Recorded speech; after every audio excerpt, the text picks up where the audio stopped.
Guys, I'm just trying to figure out the link here to post on Schoology, and then we'll be getting started.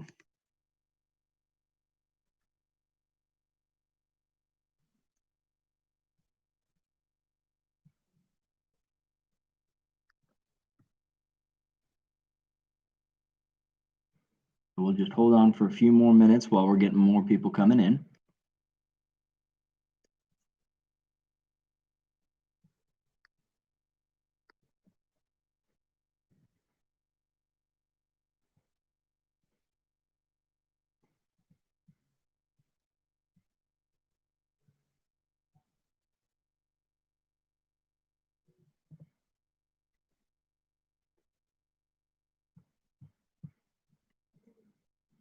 All right. We got link posted, so as soon as we get everybody in here, we're going to give them about 2 or 3 minutes here to get rolling, and then we will get started. For those of you who have not yet, please make sure that your questions have been dropped into the file.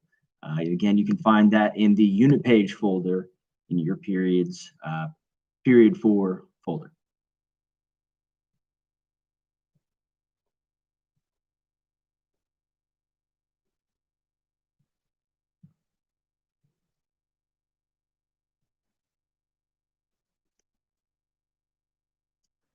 In the assignment y'all need to complete before the LEQ, that's going to be in period or in the folder 4.6. It's not an assignment. It is a set of note-taking parameters to make sure that you guys have all the information that you need. Russell, last year's live stream definitely won't hurt, but it's not the exact same exam. Every year we do different exams, different essays and everything. So this year is going to be a little bit different, especially because of kind of the time crunch that we've got. So we may not be covering all of the same things. That being said, it will cover a lot more information, so there's nothing that hurts you there. All right, guys, we're going to give it about another minute and a half here, and then we'll go ahead and get started. Again, if you haven't gone on to the live stream review questions and dropped in your questions there, make sure you can grab that before we get rolling here. I'm just going to take a few moments here and look into what you guys have already.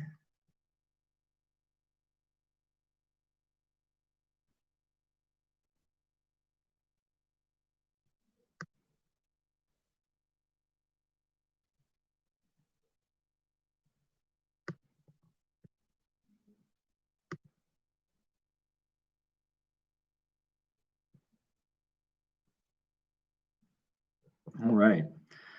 So it's been about a minute. We're going to go ahead and get started. If you guys have any questions as we get rolling, please feel free to drop them in the live chat. I've got that pulled up here so I can make sure to address them as soon as humanly possible.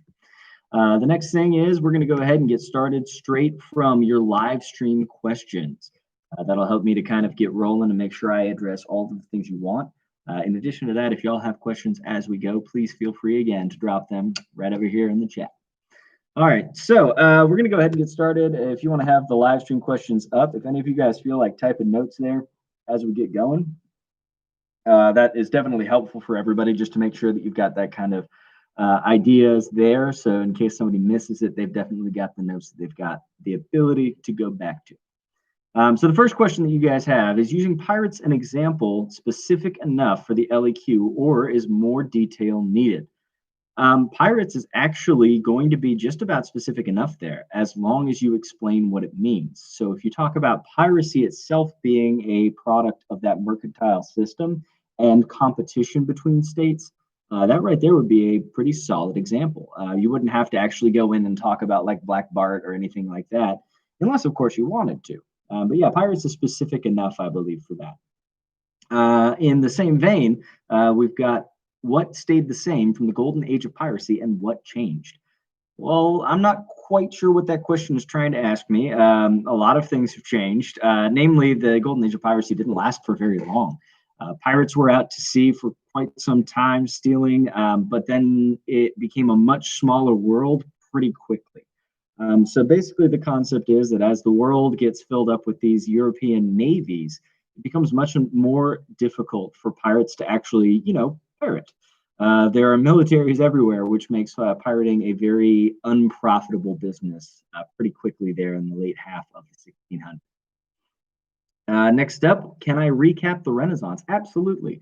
So as we're looking at the Renaissance, the big thing that you guys need to remember from the Renaissance is that it is a reintroduction to ancient Greco-Roman knowledge, as well as a reintroduction to world trade. So before the Renaissance, Europe was kind of off on its own. The big thing that changed here was with the Crusades, Europe is going to be reintroduced to old world trade for the first time since the Roman Empire. As they see these luxury goods being traded, as they see all of this grow, some of them bring it back to Europe. And as that goes on, sometimes this trickles in just a little bit. Trade intensifies. As that trade intensifies, new Greco Roman knowledge, well, new to the Europeans, starts diffusing in, namely through Italy, because that's where a lot of this trading is going on. As the Greco Roman knowledge diffuses throughout all of Europe, though, they're going to take that and they're going to continue to improve on it.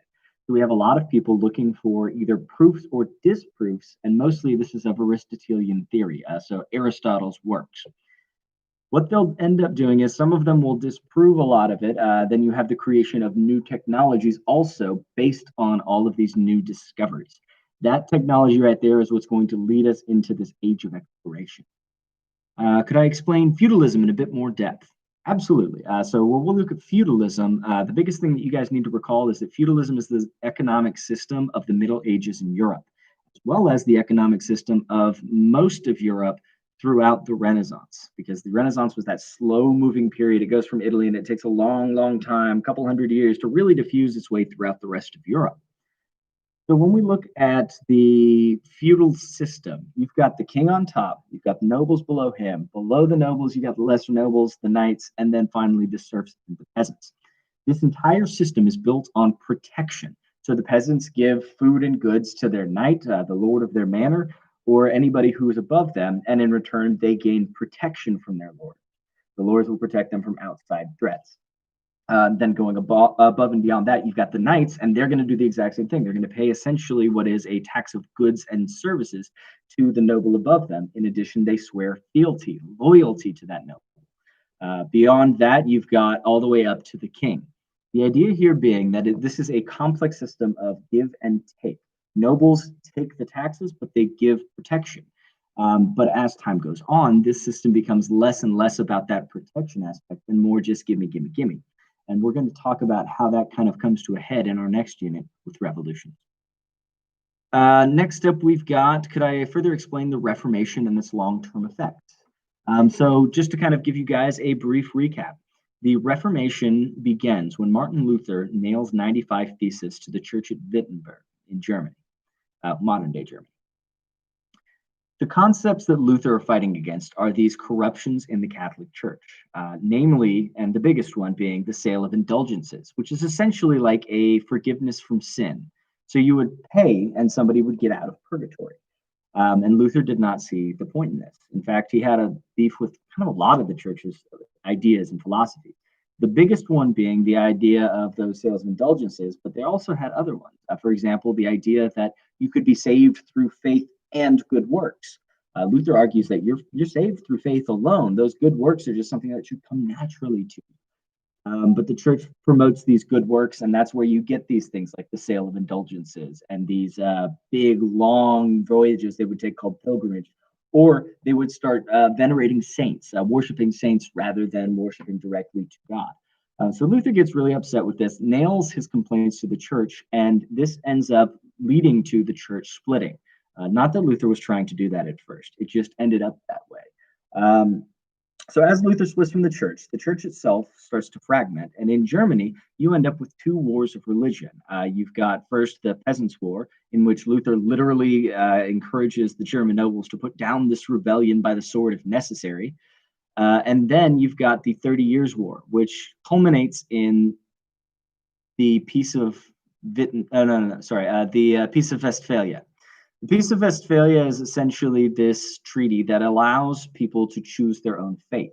And at this point, it becomes pretty clear that all of Europe is kind of tied in to a political struggle more so than a religious one. This is basically the cement that solidifies the Reformation and the split. In addition, in England, you have King Henry VIII splitting from the church, although he splits from the church for his own reasons, the Church of England becoming Protestant after King Henry. All of this goes to basically lead to this competition within Europe, and that competition within Europe is going to spread worldwide whenever their empires are expanding. Could I further explain the Manchu Empires? As far as the Manchu Empires go, that was more the land-based empires that we talked about that was before the break. But just to kind of remind you, that is the Qing Empire in China, and the Manchu are a foreign peoples who come in and invade China, take over, and unlike most of the other ones before, do not adopt Han Chinese traditions, instead implement their own. And that looks like the hairstyles that they have, as well as implementing their bannerman as the new military elite. Those are the big things that you need to remember from that. And you could probably compare to a lot of these sea-based empires as we're going into this, as we're finishing up with this unit. The encomienda and hacienda are both economic systems in New Spain. The encomienda being given by permission by the king and by the queen, Ferdinand and Isabella at first. And the encomienda is basically a royal permission for a serfdom, a basic serfdom in the New World that would use natives as their source of labor.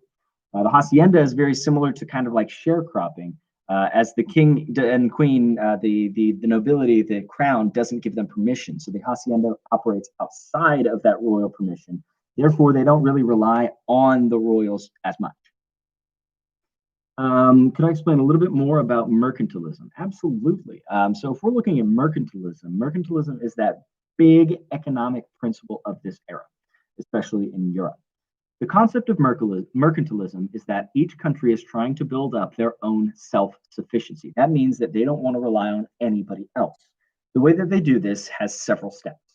First, they're going to try to get skilled laborers from outside of their kingdom to come in and make goods within their own kingdom. The idea being that if they're making goods at their own place, they don't have to go seeking goods from somebody else. This is very important because in mercantilism, the economic principle is that there is a zero-sum game. Money doesn't go anywhere. If somebody's going to gain money, somebody else has to lose it. So if you're producing more things yourself, your people are buying from you, you're not losing that money, therefore nobody else is gaining it. But if you're exporting, people are giving you money, which means they're losing it, you're getting it. So that's the core of the base philosophy. But mercantilism is based on a mercantile or merchant economy. And this really gets intensified with their new colonies. So colonies will produce raw materials. Those raw materials get sent back over to the mother country. The mother country will then manufacture those goods into something better. So let's say the raw material is cotton. That cotton gets traded back to the mother country. The mother country takes that cotton and weaves it into textiles, clothing, cloth. Then they're going to take that and sell it to their colonies, not just the one that gave it to them, but the colonies all around the world. This is a very economically viable thing for these mother countries to do because their colonies are giving them raw materials. They're buying them from them, but raw materials are way cheaper than finished goods. So essentially, mother countries are getting a huge boost in economy at the expense of colonies.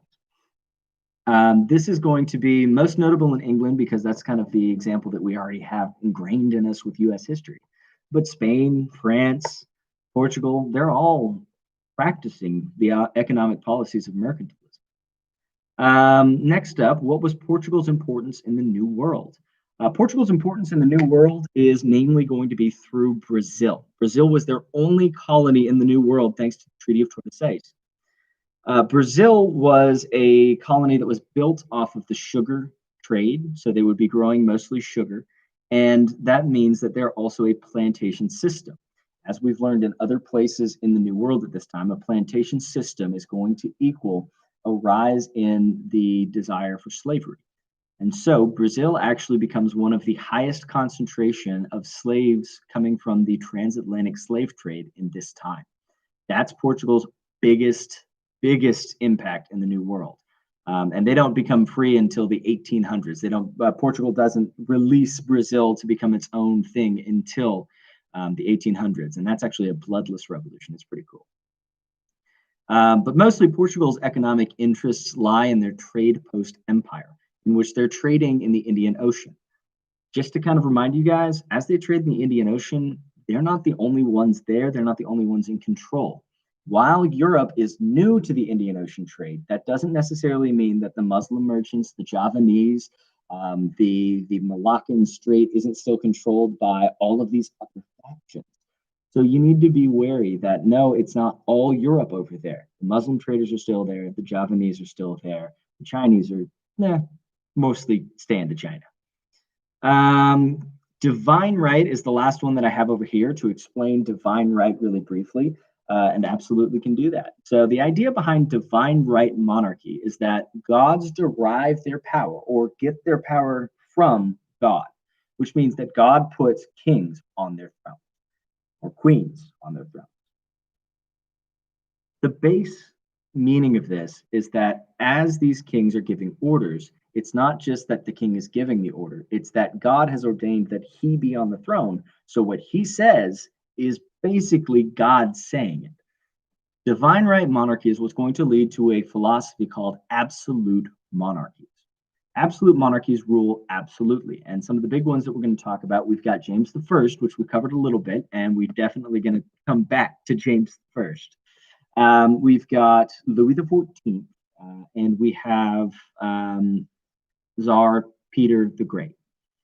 These guys are ruling absolutely, meaning that they have complete control over not just their nobility, but they're also their peasantry. They are controlling every aspect of the state. And the reason they're able to do this is because their word is God's word. God put them on the throne. They have absolute control, and they can continue to exercise that. So this gives more power to the monarchy and takes it away from the nobility. That's one of those shifting power struggles during this time. The nobility are losing power as the king is gaining it, and they're not too thrilled with that. In fact, in France, you have the Fronde rebelling against the king's increased powers. This is one of those examples of resistance to state power. As the king is going up, nobility are losing power. They don't like that, so they revolt. All right, ladies and gentlemen, so I'm going to open the floor for any further questions. Right now, I have hit everything that is currently on our live stream questions sheet. So if you guys have any further questions, I'm going to give you guys about 30 seconds to a minute to let me know, and then y'all can type them up and pop them in.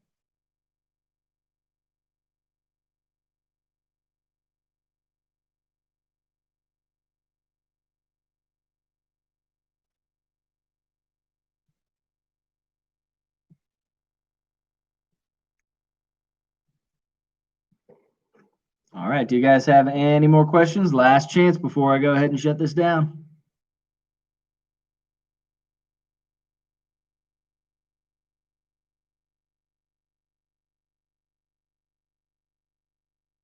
All right, ladies and gentlemen. I got one more. What is the significance of Saint Dominique? That is France's only remaining colony after the mid 1700s war in Europe, the 7 Years' War. You guys may be more familiar with it as the French and Indian War. So, following that, France loses all of its colonial possessions except for Saint Dominique, or what will later be known as Haiti. What's so significant about that is that France actually ends up making more money following the removal of the Louisiana Purchase, or sorry, not Louisiana Purchase, the removal of their Louisiana territory because Spain gains that. Basically, what happens there is Saint Dominique produces quite a lot of sugar, and the plantation system there will also show an increase in slavery. In fact, that one also has another interesting result, because that's where we're going to end up with a new syncretic religion called voodoo, which was a syncretism between African Vodun and French Catholicism. They basically are practicing what appears to be Catholicism, but in reality is their own religion, which turns it into something very new. All right. Could I explain the importance of the Maratha conflict? That was one that you guys were looking into today. I'm not sure what you mean by explain the importance of the Maratha conflict. Would you mind clarifying for me real quick? Because the Maratha conflict, its big importance is that it is a conflict, a resistance to state power. So I just kind of want a little bit more clarification on your question there.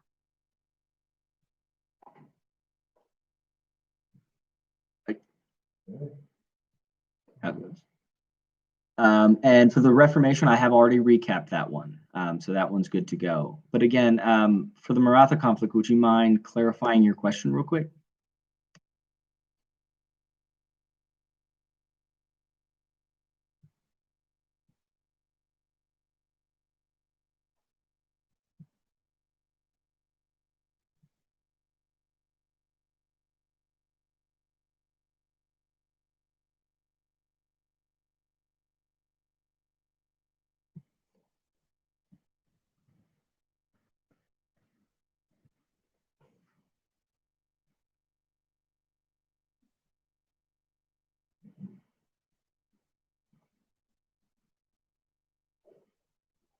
Oh, that's about going to be my cue here in just a moment. So basically, for the Maratha conflict, just to kind of summarize, it is a conflict within the Mughal Empire against Aurangzeb. And that conflict right there is very significant because following that, the Mughals never really regained full power. It weakens them enough to where, as England and France are strengthening their position in that region, in our next unit, we're going to see the Mughals basically lose all of their power to the British. I cannot just go and explain in depth how England expanded. Could I get a little bit more of a specific one? Because there's a lot of elements involved in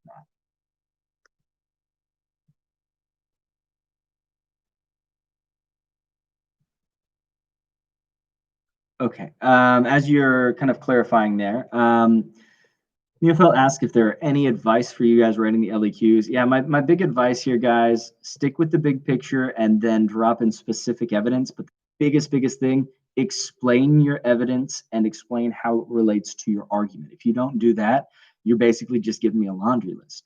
If you guys would like a little bit of help on your intros, I also have a video found on this channel that you guys can look into. It'll be like a quick 5-minute, here's how you would structure your whole essay in a very brief way.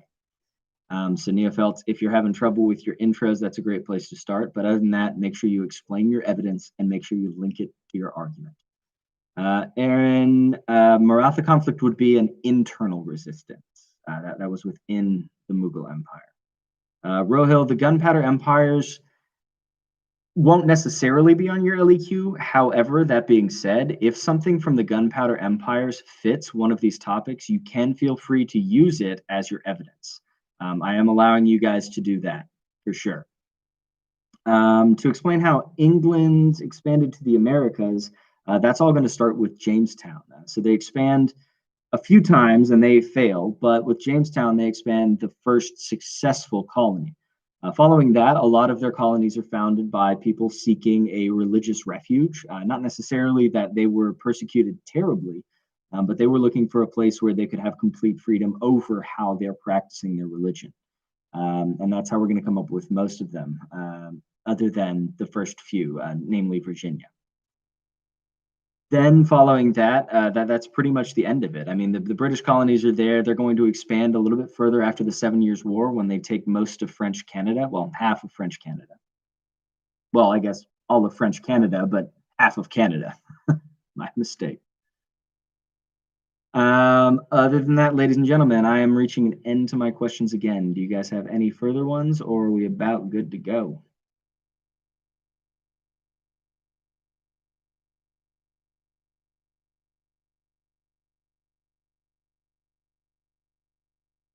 All right, ladies and gentlemen, remember tonight, get a good night's rest. Go to sleep early. If you stay up until 3 o'clock in the morning studying, I guarantee you're going to be brain dead in the morning. Don't do that.